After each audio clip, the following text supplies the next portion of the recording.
Hello, നമസ്കാരം. ശ്രീയാണേ.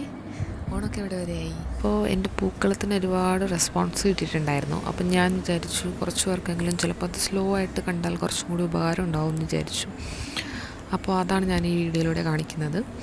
ആദ്യം ഞാനൊരു സർക്കിൾ വരച്ചു, അതിനെ 4ആയിട്ട് ഡിവൈഡ് ചെയ്തു. പിന്നെയും അതിനെ പകുതിയായിട്ട് ഡിവൈഡ് ചെയ്തു. എന്നിട്ട് ആദ്യം വരച്ച 4 ലൈൻസ് ചേർത്തിട്ട് ഒരു സ്ക്വയർ ഉണ്ടാക്കി.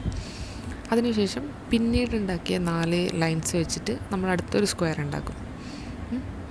ഇങ്ങനെ ചെയ്യുന്നത് എന്താണെന്ന് വെച്ചിട്ടുണ്ടെങ്കിൽ നമുക്ക് പൂക്കളം വലുതായിട്ടല്ല വരക്കുന്നത്, അപ്പോൾ അതിനൊരു പെർഫെക്ഷൻ ഉണ്ടാവില്ല. ഞാൻ ഒത്തിരി വീഡിയോസ് കണ്ടായിരുന്നു ജസ്റ്റ് പേനയും പേപ്പറും കോമ്പസൊക്കെ വെച്ചിട്ട് വരക്കുന്നത്. പക്ഷേ പൂക്കളം നമ്മൾ മുറ്റത്തല്ലേ വരക്കാറ്, അപ്പോൾ ഇങ്ങനെ കറക്റ്റ് അളവിൽ വരച്ചില്ല എന്നുണ്ടെങ്കിൽ ചിലപ്പോൾ ചെറിയ എങ്കോണിപ്പ് പോലെയൊക്കെ ഉണ്ടാവും. അപ്പോൾ അത് ഒഴിവാക്കാനായിട്ടാണ് ഞാനിങ്ങനെ കറക്റ്റ് സ്ക്വയേഴ്സ് എടുത്ത് കാണിക്കുന്നത്. അപ്പോൾ ഈ വീഡിയോ കുറച്ച് പേർക്കും കൂടി ഉപകാരപ്പെടുമെന്ന് എനിക്ക് ഉറപ്പാണ്.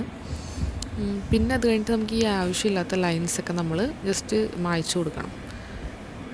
പിന്നെ കുറച്ച് പേര് ചോദിച്ച ഒരു കാര്യം എന്താണെന്ന് വെച്ചിട്ടുണ്ടെങ്കിൽ എൻ്റെ ഈ ആപ്പ് ഏതാണെന്നുള്ളതാണ്. ഞാൻ യൂസ് ചെയ്യുന്നത് ഐപാഡാണ്. ഐപാഡിൽ പ്രോക്രിയേറ്റ് എന്ന് പറഞ്ഞിട്ടുള്ള ഒരു ആപ്പാണ് ഞാനിത് വരയ്ക്കാനായിട്ട് യൂസ് ചെയ്തിട്ടുള്ളത്. അത് കഴിഞ്ഞിട്ട് നമ്മൾ കളർ ഫില്ല് ചെയ്യുമ്പോൾ ഞാനിവിടെ യൂസ് ചെയ്യുന്നത് എല്ലാം നമുക്ക് കോമൺ ആയിട്ട് മാർക്കറ്റിൽ അവൈലബിൾ ആയിട്ടുള്ള കളേഴ്സാണ്. ലൈക്ക് ജമന്തി, മഞ്ഞ ജമന്തി, ഗ്രീൻ, നമുക്ക് എന്തെങ്കിലും പച്ചലേക്ക് വെച്ചിട്ട് അഡ്ജസ്റ്റ് ചെയ്യാം. അങ്ങനെ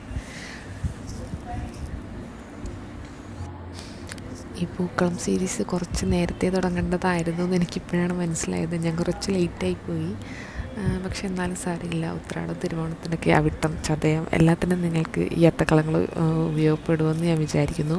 ഈ വരക്കുന്ന പൂക്കളം ഞങ്ങൾ ഓൾറെഡി വീട്ടിലൊരു ദിവസം ഇട്ടതായിരുന്നു കേട്ടോ. അപ്പോൾ ഓക്കെ ഗൈസ്, ഹാപ്പി ഓണം.